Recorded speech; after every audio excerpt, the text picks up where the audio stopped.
రేవంత్పై అనుచిత వ్యాఖ్యల కేసు బాల్కసుమన్కు నోటీసులు జారీ చేసిన మంచిర్యాల పోలీసులు కేసీఆర్ను తిట్టిన రేవంత్ పైన ప్రతి కాంగ్రెస్ నేత పైన కేసు పెట్టాలి సుమన్. కేసీఆర్ను తిట్టిన రేవంత్ పైన పెట్టాలి కాంగ్రెస్ నేత పైన అంటే కేసీఆర్ మీద కనీసం 1,00,000 కేసులు పెట్టాల్సి వస్తుంది. బాల్కసుమన్ గారికి నోటీస్ ఇచ్చి ఒక అందుకు మంచిది. విమర్శలు ప్రతి విమర్శలు ఒక అందుకు బాగానే ఉంటుంది, అంతవరకు చేసుకోవచ్చు. కానీ మీరు చేసినటువంటిది ఏంది? ప్రెస్ కాన్ఫరెన్స్ పెట్టి ఒక ముఖ్యమంత్రికి చెప్పు చూపిస్తారా?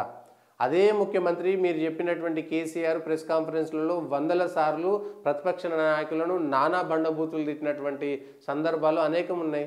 ఇప్పుడు వాటిని భరించాల్సిందే. మీరు అధికారంలో ఉన్నప్పుడు కేసీఆర్ తిట్టితే అరే కేసీఆర్ సారు ప్రతిపక్షాలు ఇట్లా తిట్టకుర్రి, మంచిది కాదు, వాళ్ళు కూడా మనుషులే, మనం కూడా మనుషులమే, మనం ప్రజాస్వామ్యంలో ఉన్నాం, రాజకీయ నాయకులము, మనం ఇట్లా తిట్టుకోవద్దని ఆ రోజు కేసీఆర్ను ఎవరు హెచ్చరించినటువంటి వాళ్ళు లేదంటే సూచించినటువంటి వాళ్ళు ఈరోజు రేవంత్నో లేదంటే ఇతర పార్టీల నాయకులనో బండి సంజయ్నో అరవింద్నో వీళ్ళను వాళ్లకు సలహాలు ఇచ్చేటువంటి స్థితి మీకు లేదు, ఆ అర్హత కూడా మీకు లేదు. టీఆర్ఎస్లో ఎవరైనా సరే టీఆర్ఎస్కు సంబంధించినటువంటి నాయకులు బండి సంజయ్ భాషనో అరవింద్ భాషనో లేదంటే రేవంత్ రెడ్డి భాషనో రఘునందన్ రావు లాంటి వాళ్ళ విమర్శలను మాట్లాడేటప్పుడు కొంత ఏదో కట్టు తప్పి కొంత ఒక అడుగు ముందుకేసి కేసీఆర్కు సంబంధించినటువంటి భాషలోనే సమాధానాలు చెబితే కేటీఆర్ ఎట్లా మాట్లాడినటువంటి విషయాలు కూడా ఉన్నాయి.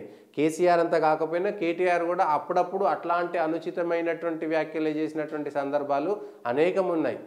దీంట్లో మధ్యలో మీడియాకు సంబంధించినటువంటి వాళ్ళు కూడా చొచ్చుకొని వచ్చి రాజకీయ నాయకులు వాడినటువంటి భాషనే అదే పరిభాషను వాడేటువంటి దుస్థితి దిగజారినటువంటి పరిస్థితులు కూడా ఉన్నాయి. అయితే ఆ దిగజారిందే గొప్ప కాదు, దిగజారినటువంటి భాష గొప్ప కాదు.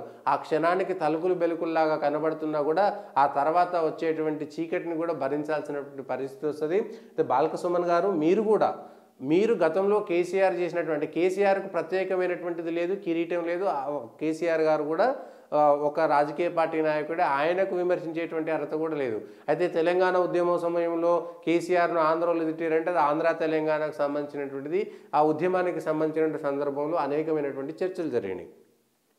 దాన్ని కేసీఆర్ గారు కూడా ఉపయోగించుకున్నారు అప్పుడున్నటువంటి పరిస్థితి. కానీ ఇప్పుడు కూడా అదే భాష అదే పద్ధతి దిగజారినటువంటి పదజాలము ఈ పరిభాష ఎప్పటికీ కూడా మంచిది కాదు. రాజకీయాల్లో విమర్శ సూటిగా చెప్పొచ్చు, కానీ దాంట్లో సద్విమర్శగా ఉండాలి. దానికి సంబంధించినటువంటి భాష అదుపు తప్పకుండా హద్దు దాటకుండా ఉండేంత వరకు ఎవరైనా విమర్శించుకునేంత ఉంటుంది. దీనికి సంబంధించి ఏదైనా దేశానికి సంబంధించినటువంటి దేశద్రోహులు ఈ దేశంలో చొరబడినటువంటి అక్రమ చొరబాటుదారుల గురించి మనం మాట్లాడడం లేదు. వాళ్ళ మీద ఎట్లాంటి భాష అయినా వాడచ్చు, వాళ్ళ మీద ఎట్లాంటిదైనా చేసుకోవచ్చు. కానీ ఈ దేశంలో ఉన్నటువంటి భారత స్వాతంత్ర పౌరులకు సంబంధించినటువంటి అంశంలో వాడేటువంటి భాష ఖచ్చితంగా పార్లమెంటరీ భాష ఉండాల్సిందే.